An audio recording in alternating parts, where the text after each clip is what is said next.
Assalamu alaikum, I'm Aisha and you're watching Samaa News. Here are today's headlines.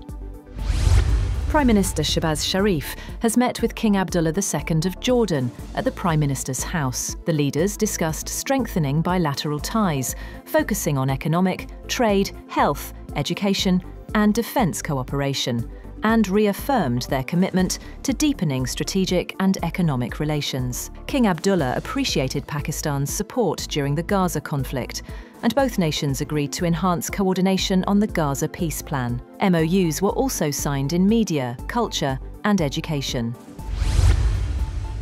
Lebanon has announced it will file a complaint with the UN Security Council against Israel for building a concrete wall along the southern border that extends beyond the Blue Line. The Blue Line is a UN-demarcated boundary separating Lebanon from Israel and the Israeli-occupied Golan Heights. Israeli forces had withdrawn to this line when they left southern Lebanon in 2000.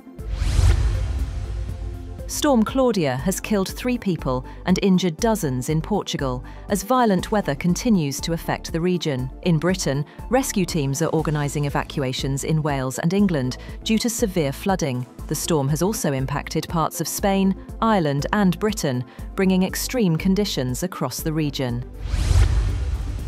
US President Donald Trump has said that he thinks Thailand and Cambodia are going to be fine after he sought to mediate a flare-up in their border dispute. But the Thai leader continued to demand an apology from Phnom Penh. Thailand this week suspended a US-brokered ceasefire deal and demanded an apology over allegations that Cambodia had laid fresh landmines that injured Thai soldiers, which Cambodia denies. But the Thai Prime Minister has said that Bangkok will not adhere to the agreement until Cambodia admitted its violation and issued an apology for the latest incident.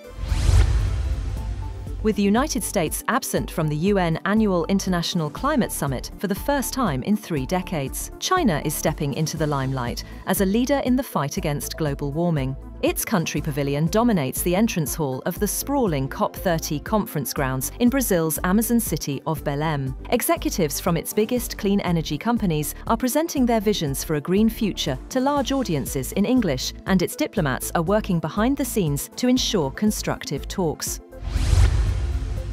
The US International Trade Commission has announced a new proceeding to determine whether updated Apple Watches should face another import ban. This comes amid an ongoing patent dispute with medical technology company Masimo. The Commission will now investigate whether Apple's redesigned watches, created to bypass a previous ban, still infringe Masimo's blood oxygen monitoring patents.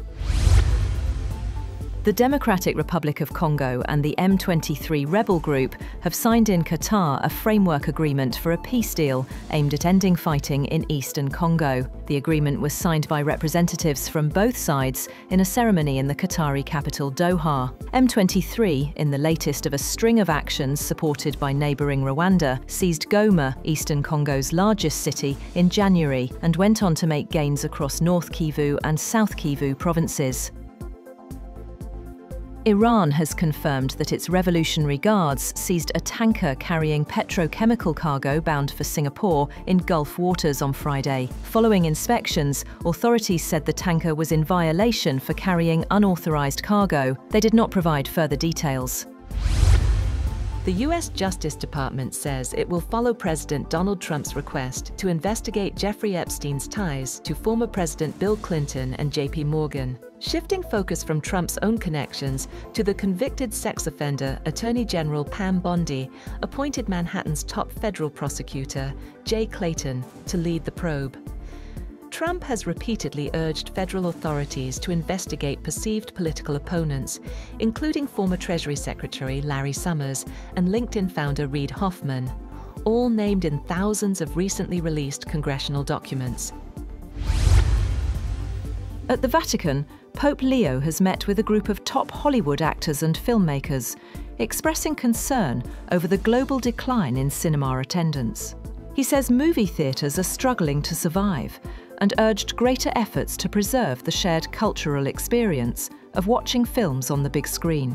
Among the attendees were prominent stars including Cate Blanchett, Monica Bellucci, Chris Pine, and Oscar-winning director Spike Lee. That's all for now. For For more updates, visit www.samaa.tv. Thank you for watching Samaa News.